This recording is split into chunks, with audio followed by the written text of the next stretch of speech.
Chapter 18. Arrival at the Long Wharf. The following morning, Praiseworthy and Jack climbed aboard the stage for Sacramento City and were given a rousing send-off. Time was running out. Now that they had struck it rich, they had better hurry back to Boston before Aunt Arabella sold the house with all its family memories.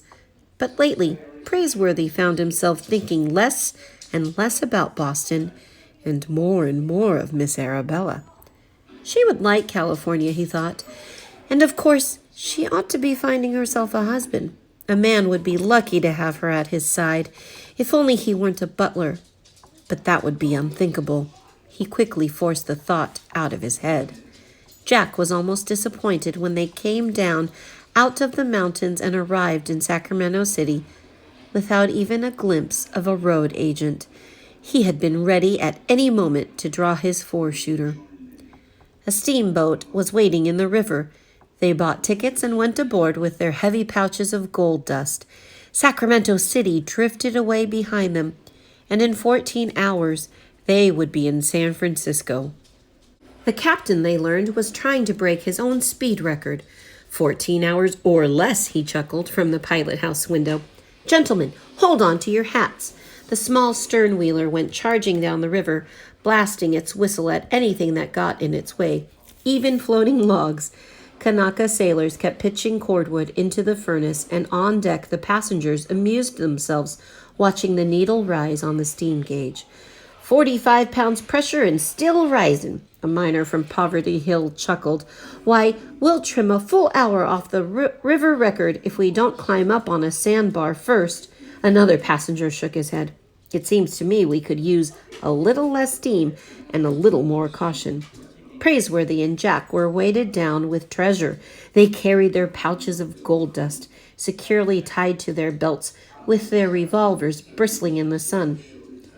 Praiseworthy lit a long 9 cigar, and they sat behind the jackstaff, watching every bend in the river approach.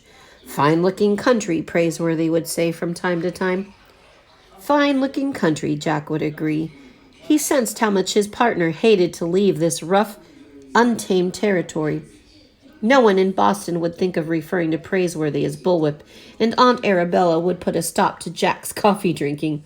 But Boston was where they belonged. They were not the only miners aboard who were heading for home. They met passengers who had abandoned the diggings in disgust, as poor as when they had arrived. Some, standing for months in the chill streams, had picked up nothing but the rheumatism.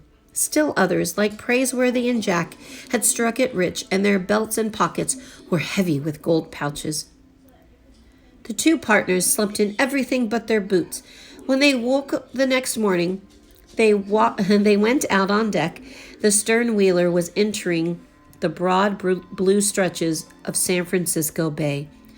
The masts of hundreds of ships could be seen in the distance, clustered around the port. We might get ourselves passage home today, said Jack.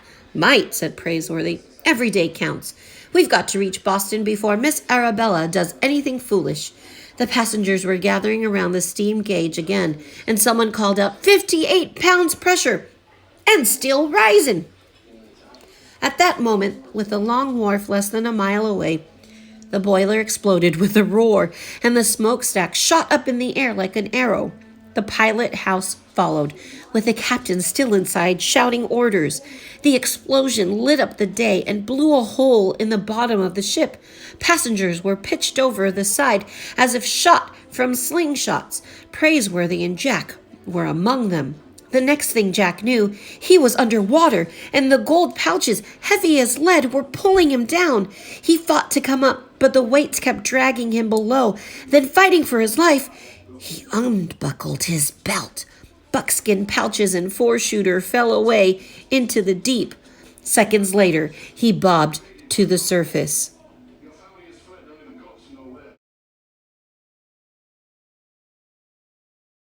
He spit water and looked around. The riverboat was gone. So was Praiseworthy.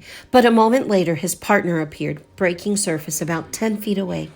Jack felt a quick throb of relief. He wiped the wet hair out of his eyes. Hang on, partner, said Praiseworthy, shoving over a splintered plank of wood.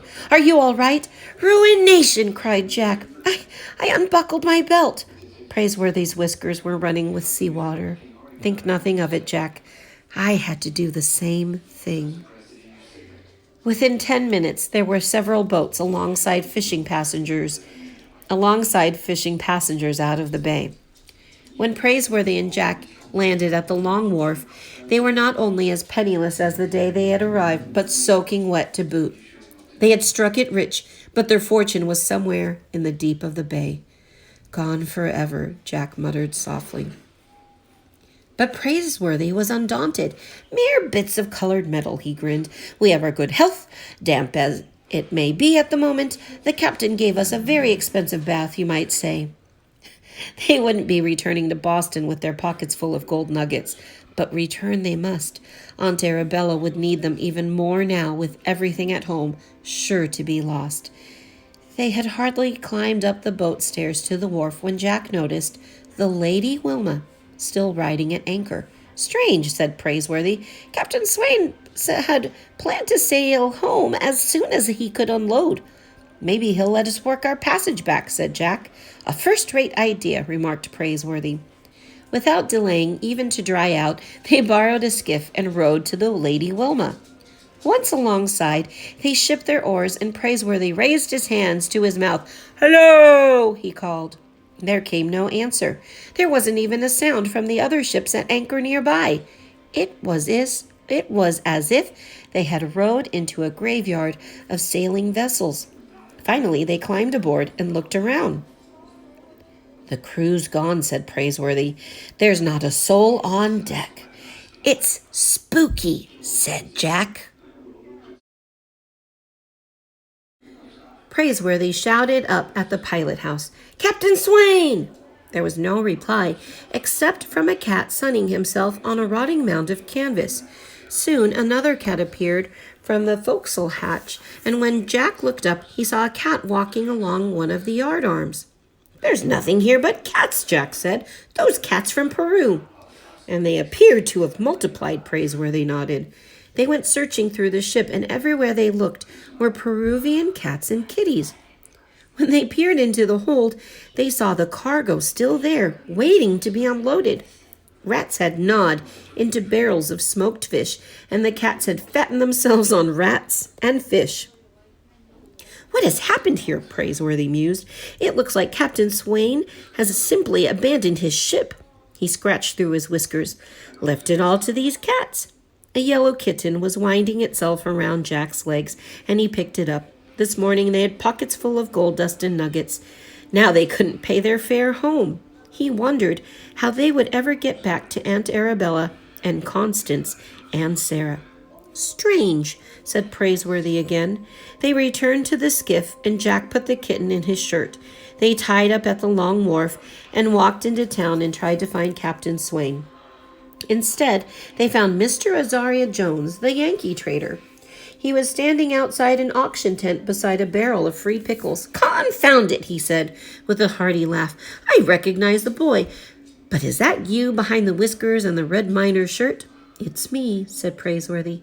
Help yourself to the pickles. I've become an auctioneer. You have bad luck in the diggings? You might say so, said Praiseworthy. Help yourself to the pickles. You look hungry. Thank you, sir, said Jack. I am. What happened to Captain Swain and the Lady Wilma? Asked Praiseworthy.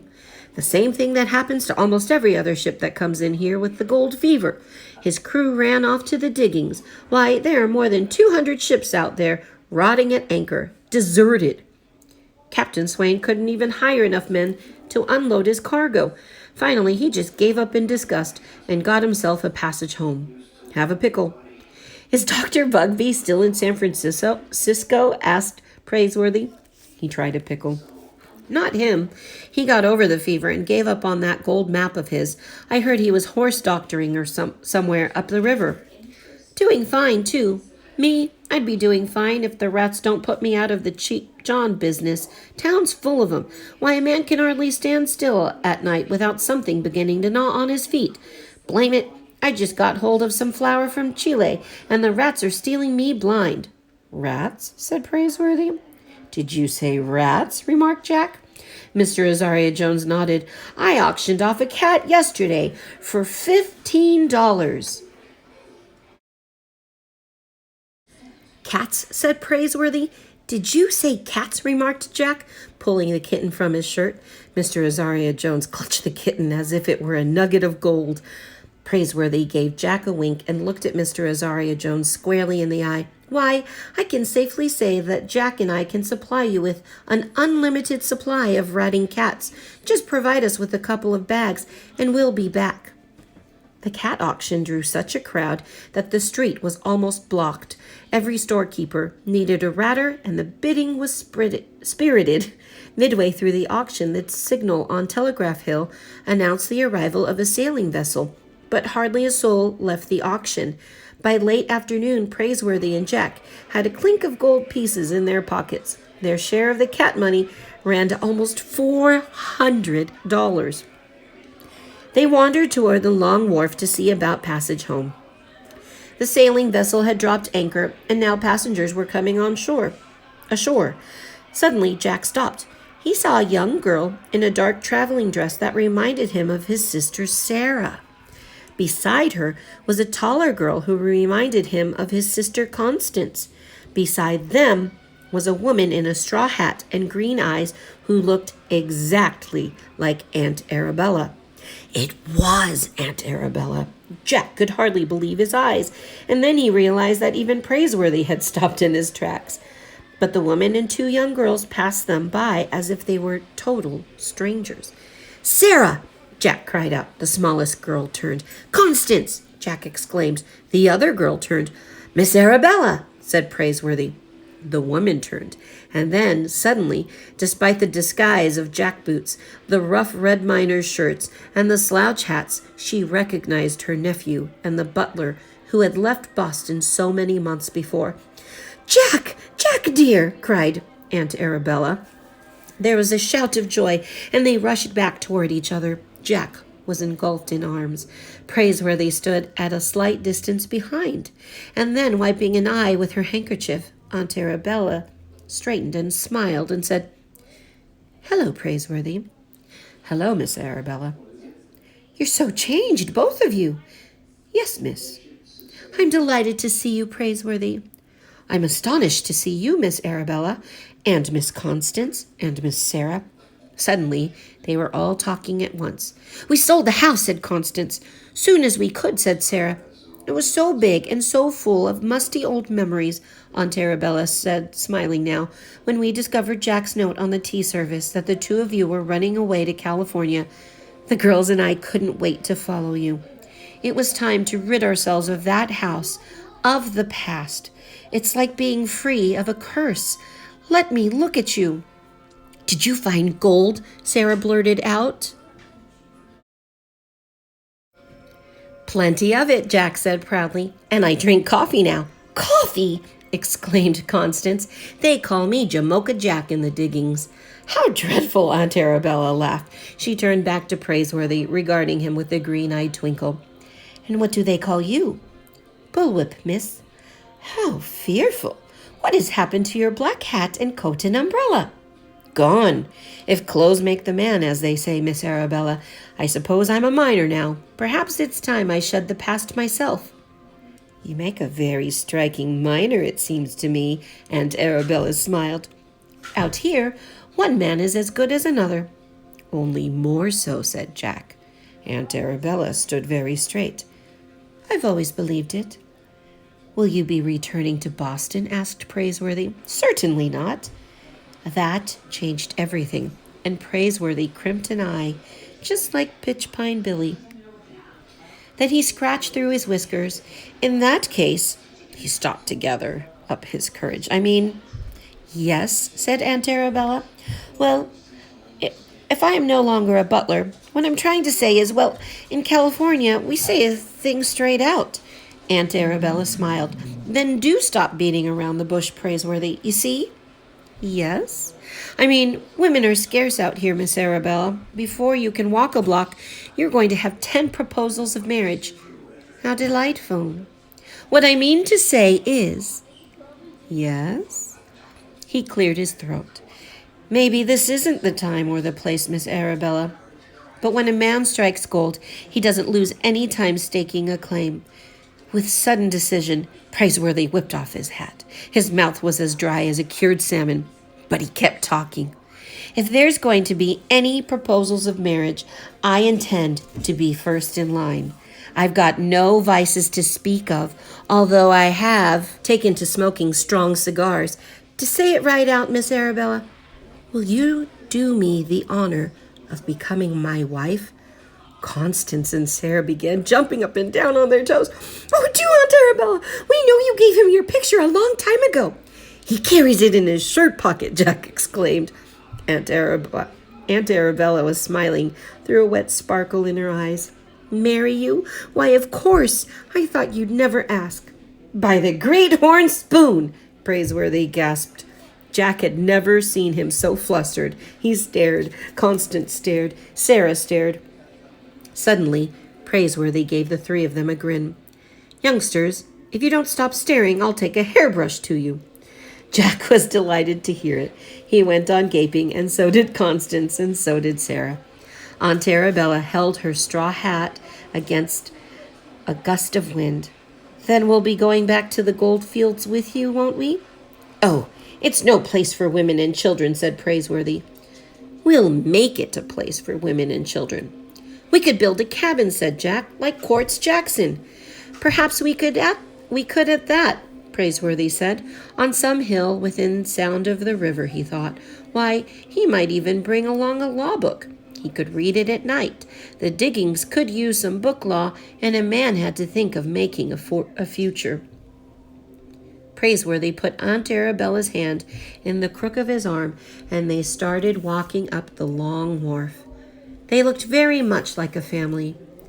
They felt like a family. They were a family. The end.